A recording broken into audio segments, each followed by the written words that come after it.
Hello.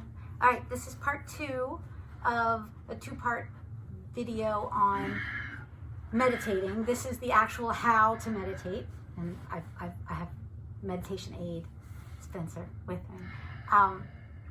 So there are lots and lots of different ways to meditate, and different styles and different kinds, tons of different ways. I am going to show you the absolute most basic, most simple, not easy. None of this is easy, or everybody would already have a meditation practice, right? So a couple of things about meditating. Now, definitely, if you haven't watched the first video, watch the first video, because it covers kind of the point of all of this. And in order to meditate, first most important rule is that you are still, this is an active thing. You're doing a thing very actively. Like we talked about in the first video, it's exercise. It is like a yoga practice or like a gym routine. So you are being active. So you want to make sure that you're sitting upright if you can. If you cannot, yes, ultimately one day you can sit for hours and hours in this position, and I can't do that yet. Spencer can do it for a pretty long time. It's actually very impressive. But I'm still working on strengthening my back muscles, and in order to do that. And so sometimes I will sit in a chair, and sitting in a chair is perfectly okay.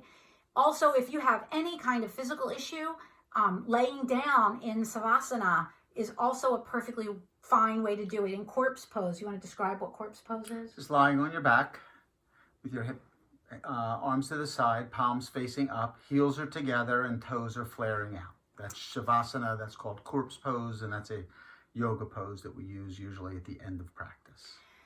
Now, my tip for sitting, if you're like me and can't really do it for a long time and your back starts to slump, is I always sit, and you'll see in the yoga classes, I do this all the time in the beginning breathing. I sit on a pillow. If I sit on a pillow, it lets my knees drop lower than my hips, and it makes my back arch a little bit, and it keeps me upright.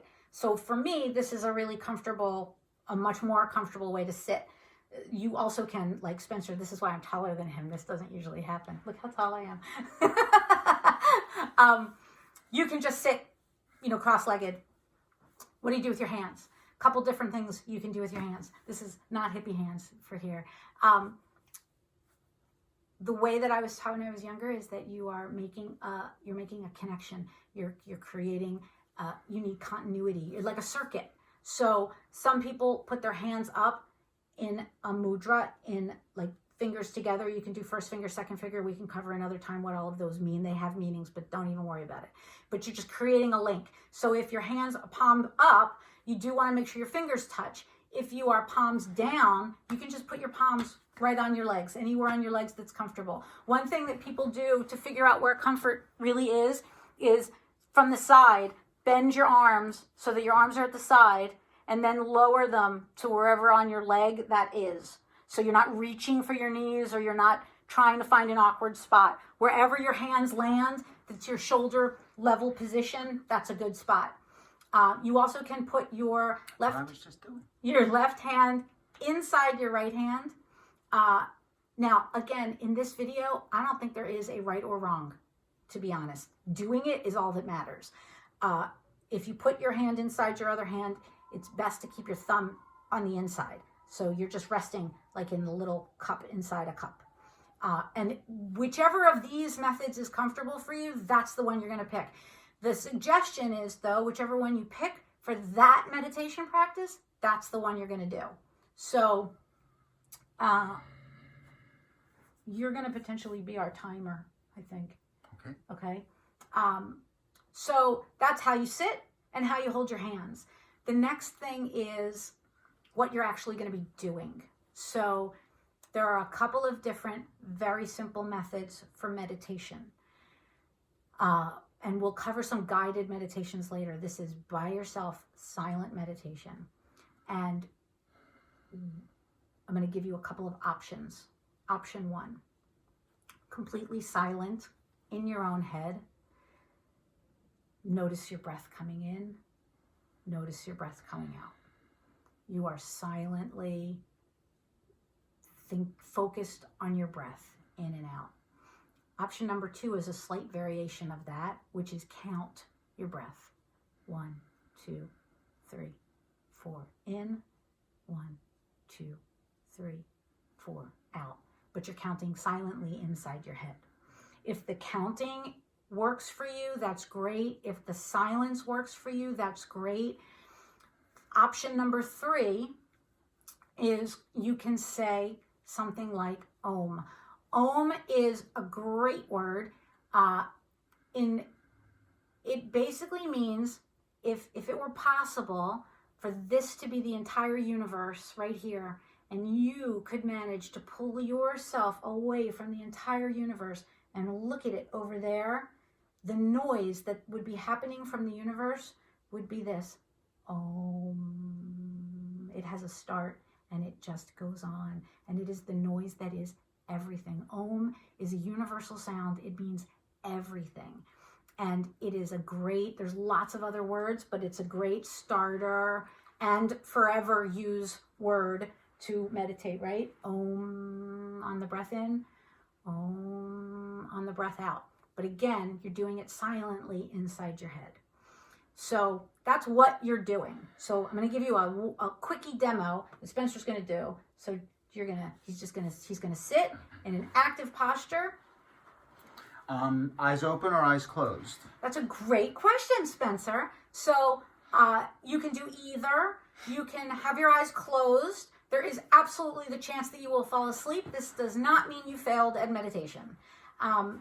If your eyes are open, you want them to be not wide-eyed. You want them to be looking down, maybe a couple of feet ahead of you on the floor, wherever your eyes naturally, where your lids are still falling and relaxed. So if you're lifting your eyelids, you're looking up too high. So we're just going to do a couple of seconds so that you can see what is going on. And then I'm going to talk to you about what happens when you're meditating. You want a gong? Yes. Okay, here's our beginning. I've never used this before. This is my first time.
Okay, I didn't talk about what you do while you're meditating on purpose, because here's my guess. You did that little tiny exercise and there's a part of you that was going, oh my God, what am I doing? This is ridiculous. I feel so stupid. When are they stopping? Are they done yet? What is going on? Why am I even doing this? Those are the stories. Those are the places where your brain is going to go. Some of you might have even been going, it's almost time for dinner. What are we going to have? What should I make? Do we still have red peppers in the fridge? I don't know. And you're completely somewhere else, and then the ding goes off. That is the monkey mind. That's right. So now let's talk about what happens when that happens. And that is not a failed meditation. That is an excellent meditation. The next piece, as you are either counting or breathing or focusing or saying Om, your brain is going to start to wander. It's going to go somewhere.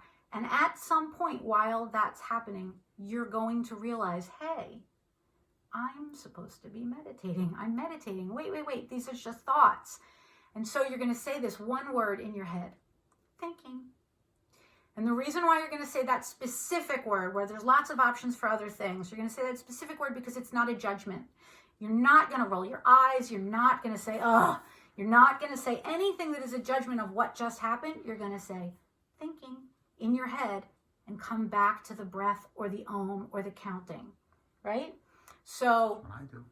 that's what I do. So you, every time, and it could happen during the entire meditation, your brain wanders thinking, you come back. Your brain wanders thinking, you come back. Sometimes it could be the entire meditation before you realize thinking and you come back. But you're always going to do it. That's the actual exercise part of meditation.